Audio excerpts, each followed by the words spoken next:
Welcome. If you're new to Ploutos, then this video is going to show you how to get up and running with your new budget. When you log in for the first time after creating a new account, this is what your budget will look like. The first thing we need to do when starting is to add all your spending accounts like checking, savings, and credit cards. If you look in the lower right hand corner, you'll see the global create button.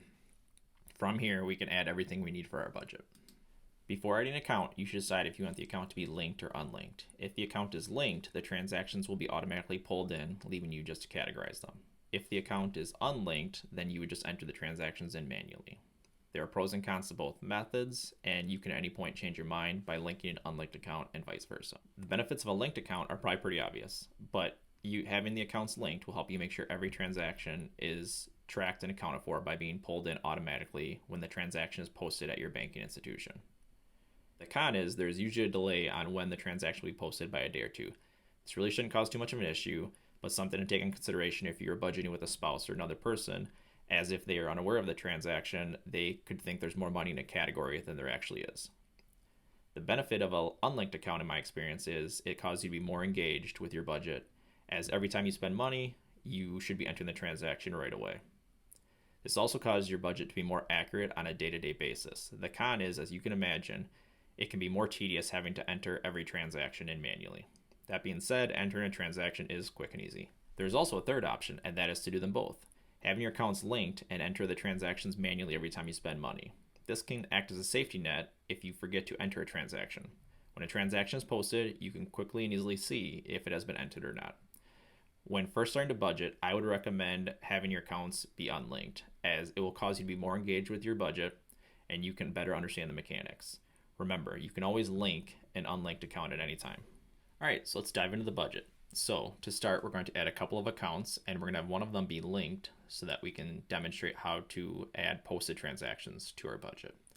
So we're going to click on here. We're going to go to link to create a new link. We're going to connect. After you read the privacy policy and you are okay with that, you're going to want to click continue. You're going to want to find your bank. For this demonstration, we're going to use this one. You're going to need to log in.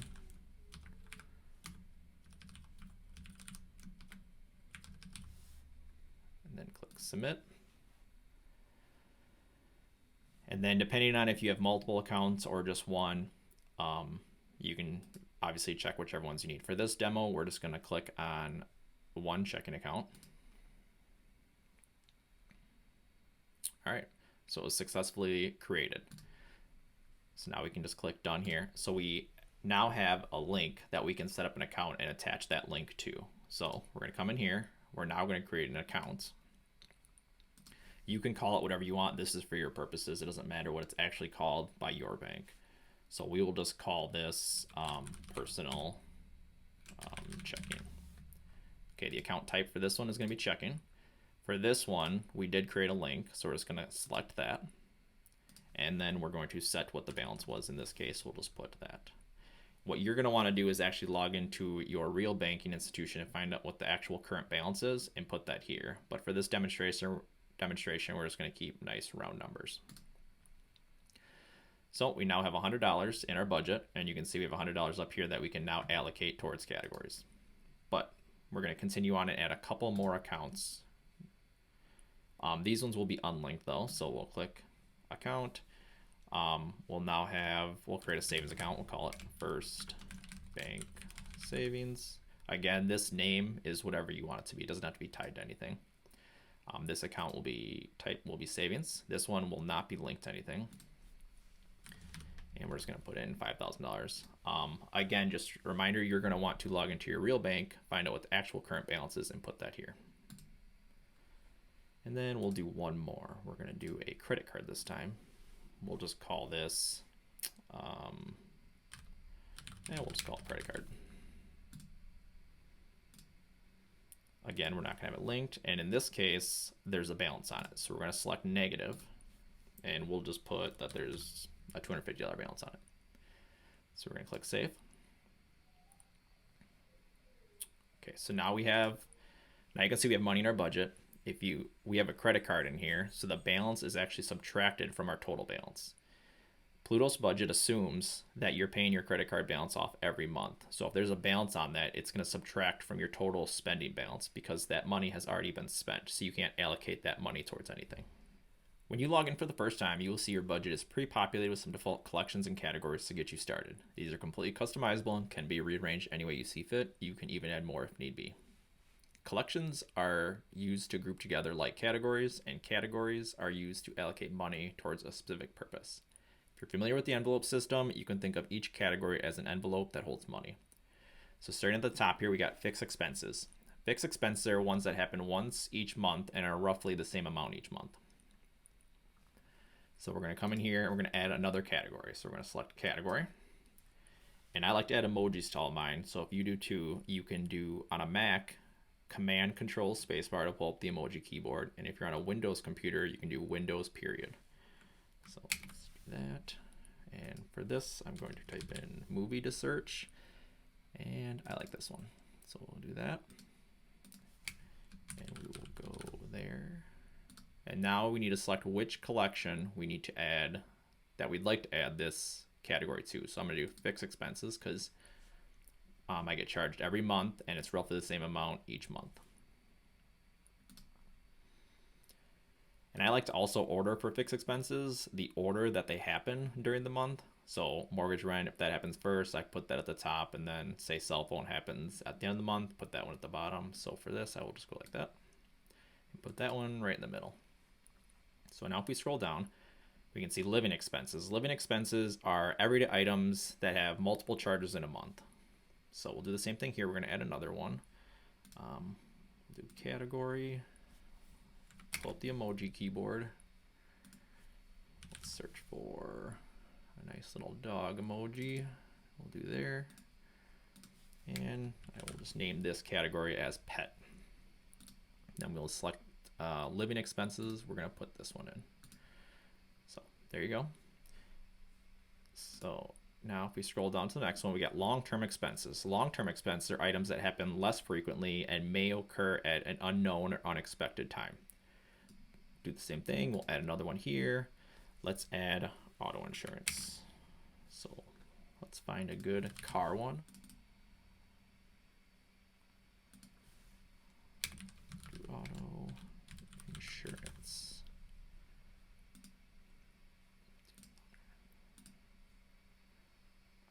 The next one down the list is fun, and as you can imagine, this one is for fun. So there's usually savers and spenders in this world, and no matter which one you are, you need to set aside money to have some fun. So we'll leave this one alone. You can obviously do the same thing and customize it. You can remove, say you don't want this one, you can just click delete, or you can change the name. We'll go cancel, and let's go to the next one. So for charity, charity is great for birthdays, anniversaries, or just setting aside money to give a certain amount each month or year to church or a charity of your choice. I'm going to add another one to this. So we'll go to category again. Let's type in Christmas. See, there you go. We got a Christmas tree. And we'll just name this Christmas. And we will set it in the giving collection. And what I'm also going to do here is I'm going to rename this one. So I'm going to rename this collection to, we'll call it Giving and Celebrating. We can go like that. And the last one is savings. You can kind of see here you got a default emergency fund category. I usually like to have a separate collection for each savings account I have. That way, it's very easy at the end of the month to make sure everything is reconciled. I can make sure the balance of the collection equals the balance of the savings account. This is also a good collection if you have a long-term item you're saving up for. Maybe you're saving up for, a down payment on a new house, or you're saving up for a new car or something like that. So let's just, on that note, we'll just do that. We'll add a car category.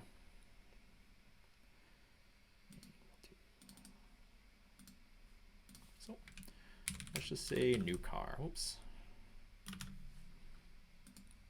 And we will do savings on that. One last tool we have to help us plan for our future expenses is goals. Goals are a plan for where we'd like to put our money as it comes in, and our budgeted money is where we actually put it. So adding or subtracting from our goal money doesn't affect our budgeted amount. It is just a tool to help us plan. Goals are helpful to keep us on track as we go into future months and help remind us of future expenses. So I already went through to save us time and added in all of our goals, but I saved the mortgage rent one just so I could demonstrate how that works. So if you just click on the budgeted goal column here, you can see you can put in the budgeted or goal amount. For right now, we're just adding goals. So for this, let's say it's 1100. So we can go there, save it. So now as you can see, we have all of our goals in here. One thing to note now that we've added all of our goals is to look at our total goal amount up here. If this goal amount for the month is more than we make in a month, we are living beyond our means and we don't have enough money to fully fund all these categories. That being said, not all months are created equal and we spend more in some months than other months based on holidays, vacations, etc. For example, if you're starting your budget in November, December, and you celebrate Christmas but haven't set aside any money for it, then your Christmas goal may be unusually high for now. We can easily fix this with goals going forward. For example, when we get to January, we're going to know how much we just spent on Christmas because it's going to be all tracked in our budget. So we can take that amount and we can divide it by the number of months until Christmas is coming again, which in this scenario would be 12. If we set aside a goal of $100 a month on our Christmas category, then by the time Christmas gets here next year, we will have the money already set aside without having to put large chunks of money away for it. We do the same thing for any vacations or any other large expenses we have in a year. Everyone's months are different and everyone spends more in some months than others. The goal here is to even out our budget across all months so that in months we don't spend as much, we can set aside those dollars in preparation for the months we do spend more. We call those categories sinking funds. Sinking funds are a useful tool when it comes to budgeting. I will make a separate video on this where we can dive deeper into this topic. When you get a paycheck or any income, you just add a transaction and categorize it as budget, and that will add it to your amount to budget. So we're going to demonstrate that we just got a paycheck here. So we're going to go to add transaction, and this is income. So we're going to change this to positive, and let's just say we got paid that. And we're going to say we work for a company called company. So since we've never done a transaction to or from this payer before, we can just select add. The category will be budget. The account, we're going to say we got paid in our personal checking account. In notes, you can put whatever you want. I'm just going to say paycheck. So save that. So now you can see we got that paycheck added to the balance of our personal checking account. It added that amount to the amount that we can budget. So now we have our accounts, money in our budget, categories all set up, and our goals defined. We can now allocate our existing money to our categories. When budgeting, we only budget the money we currently have, not any future money we plan to get. Our goal when budgeting is to assign a purpose for each dollar we have.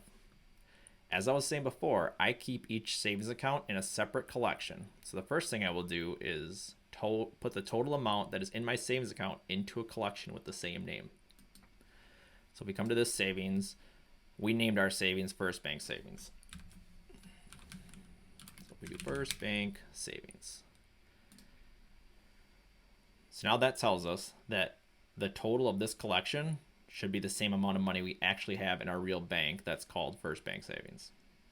So let's take, for budget, we'll say we're going to put 4,000 of it towards our emergency fund. And that'll leave us 1,000 to put to a new car. So you can see our total balance here is 5,000. That matches our First Bank Savings. So perfect.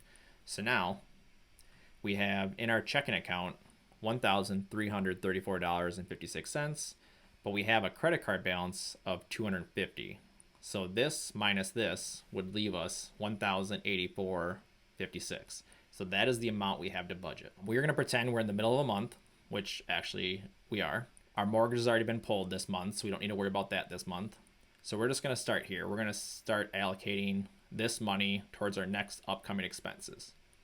So let's say Netflix, internet, and cell phone are coming out in the next week or two before we get our next paycheck. So we'll click on those, and we can just select budget full instead of clicking on them like we did for the savings account and manually typing them in. The budget full will take whatever your goal is and fully fund this category. So in this case, the total would be $164, you can see down here, to fund these three categories. So we're going to do that.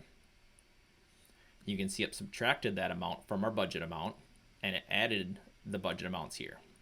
So we'll just uncheck those. So now we have about $920 to play with. So let's just start going through our categories and see what we need for money before we get paid again. So obviously we're going to need money for groceries. We're going to need fuel. So let's start with those two. So we do have enough to fully fund these, but I'm going to assume there's other expenses down here that we also need money in. So what I'm going to do is I'm just going to budget half. So that'll take care of that. So now we at least have enough money for fuel and groceries to get us to our next paycheck. So now we can come, vacations are important, so we're going to want to put some money in there. We'll do that. We're going to want some fun money. So let's just select all of these and we'll budget half of all of these. And then let's just say we're going to put the last of it in charity. So we'll go like that. All right. Now, this is just an example of how you would go through and allocate. Obviously, you know, you would go through in real life and see what your real priorities are and what next expenses you have coming up before you get a next paycheck. When doing this for the first time, you most likely will not have enough money to fully fund all the categories. That's expected, and that's okay. Once we get our next paycheck or any more income in our budget, we will just repeat this process and continue on to our next priorities.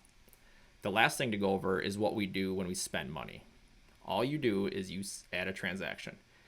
If it's linked or unlinked, you can do it manually. The manual way is to click here, just like we did for when we were adding a paycheck, is we click transaction. And then obviously if it's a expense, it would be minus. So let's say we just filled up. So we spent $45.32 on fuel. So where did we spend that fuel? We're going to say Quick Trip in this example. And then for the category, we're going to find our fuel category. And we're just going to select that. We're going to assume we use our checking account to pay for this. And we can just say got gas for car. So we can save that. So a couple things happened. It subtracted that amount from our personal checking because we just spent out of that account, so that money is no longer there. So now if we go down, or in this case up to our fuel, you can see we spent $45.32, that we had $175 in here. And we spent $45.32, so now our balance for fuel is we still have $129.68 left to spend.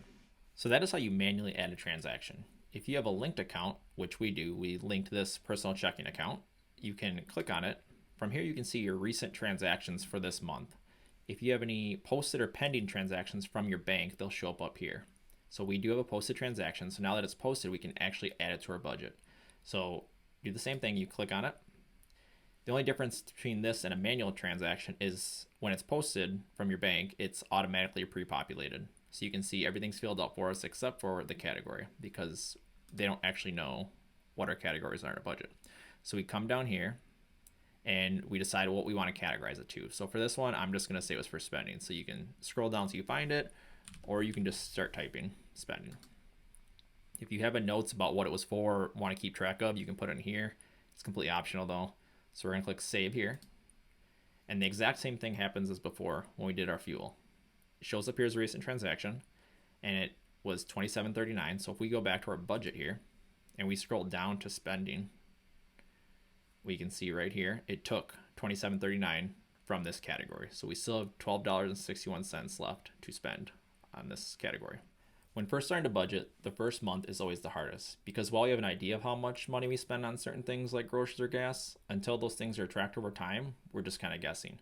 So each month, we'll tweak our goals as necessary to more accurately match our real life spending, making sure our goals do not surpass our income for the month. Eventually, we start to get ahead of our spending and be starting to budget money for June when it's still May. Don't be discouraged when first starting to budget if you find yourself moving money around a lot or being off in your categories. This is completely normal and it usually takes 2 to 3 months of budgeting before you really start to understand your expenses and how much money you need for various categories. Thanks for watching. I'll see you in the next one.